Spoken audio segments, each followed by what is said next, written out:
давстай холбоотой хавангийн асуудлыг сөхж байгаа.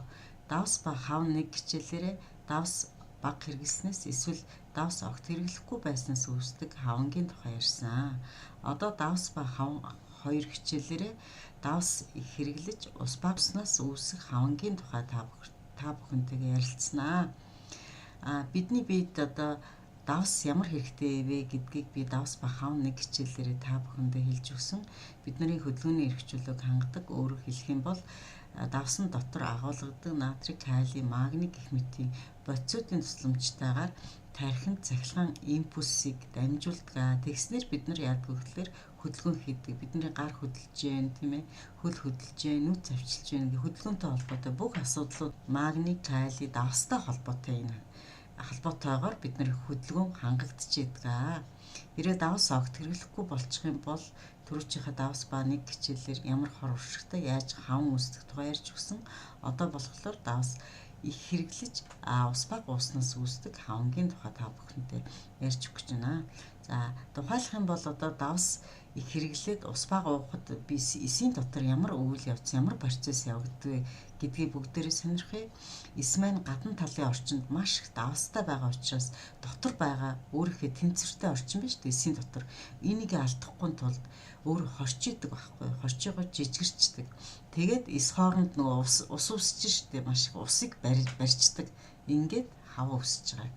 Тэгэхээр зогсон бүхэн дончтой, зогсон бүхэн хөөхөн гэдэг үг гэдэг те.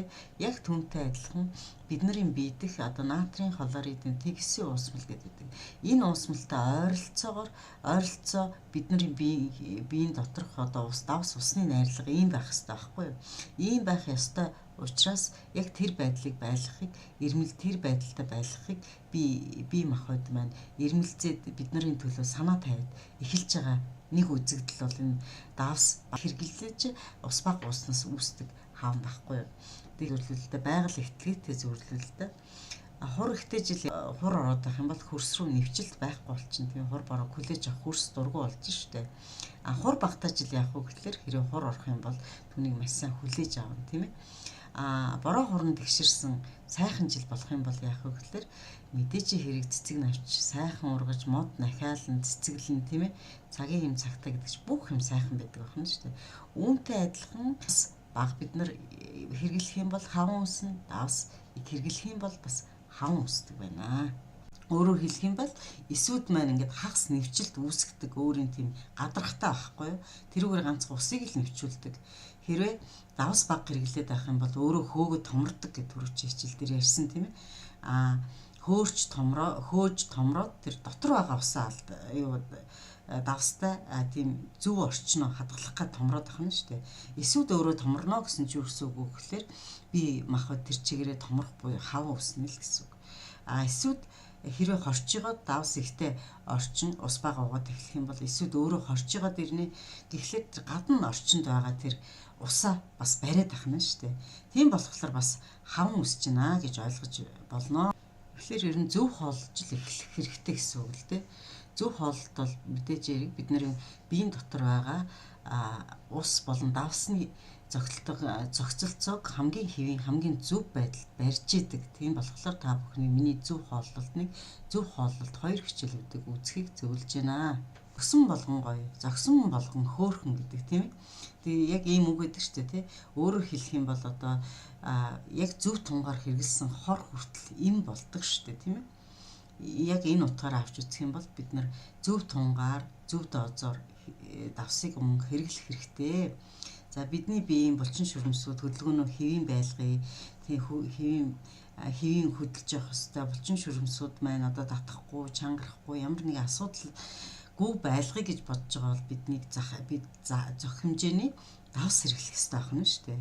За тэгэхээр одоо давс зөх хэмжээгээр хэрэглээд тэгээд өдөрт уух бас усныхаа хэмжээг бид нар бас нэлээд ус ууж явах хэрэгтэй гэж ер нь эмчнэр зөвлөдөг. Одоо орчин үеч гэсэн зөв хоолтын талаар мэрэгсэн хүмүүс усыг уух хэрэгтэй гэж зөвлөдөг. Энэ ус нь болохоор 1 кг биенжинд одоо 40 мл гэдэг эмчнэр хэлээд байгаа шүү дээ. Энэ жишээлбэл одоо 100 кг жинтэй хүн бол өдөрт 3-4 литр ус уул хэвэн байх нь шүү дээ. Хэрвээ давсыг бол нэг 5-аас 10 г давс хэрглэж явах хэрэгтэй. Энэ тухайн хүний биеийн жингээс нь шалтгаалдаг. 100 кг жинтэй хүн бол өдөрт 7 орчим грамм давсыг хэрглэх хэрэгтэй. Тэгээд усаа зөв уугаад эхлэх юм бол ямар нэгэн байдлаар давс багцснаас буюу давс ихтснээс үүсэх хавангүй болчихно шүү дээ. Тэгэхэд бас үүн дээр бас устай холбоотой нэг асуудлыг ярих юм бол эхлээд бид нар гинт ус уудгүй байснаа их хэмжээний ус уугаад эхлэхээр бие организм байна өмнө тасан зохицох гэж бас хугацаа шаардлагатай байдаг. Тэгээд бас магадгүй бага хэмжээгээр энэ шинэ байдлыг хүлээж авах гэж нөгөө усаа бага хэмжээгээр бариад эхний үед бол хавантч болох юм. Тэгээд тодорхой хэмжээгээр бид нар тодорхой нэг 7 хоног 14 хоног сарын турш усаа зөв уугаад ирсэн тохиолдолд энэ хавантах давс усны солилцооноос болж хавантах энэ асуудал байхгүй болох нь шүү дээ. Тийм болохоор яах вэ гэхээр зогсон бүхэн домжтой, зогсон бүхэн гоё гэдэг шиг та бүхэн давсаа мөн боломжоор тийм ээ өөрийнхөө грамм тохирсон, өөрийнхөө килограмм тохирсон давсыг бас хэрглэж авахыг та бүхэндээ зөвлөж байна. За миний хичээлд анхаарал тавьсанд баярлалаа. За миний хичээл таалагдсан бол лайк, таалагдаагүй бол дизлайк, олон хүнд энэ мэдлэг тус болоосоо гэж хүсэж байл шеэр хийж түгээнэ үү. Гойлог оршихуй нууц төслийг санаачлан хэрэгжүүлэгч Монголд анхудаа жингээ хасах асуудлыг өөр өнцгөөс, зөв өнцгөөс, ойлгомжтой өнцгөөс хүмүүст тайлбарлагч итгэл та нартай хамт байлаа. Миний утас 99 10 58 54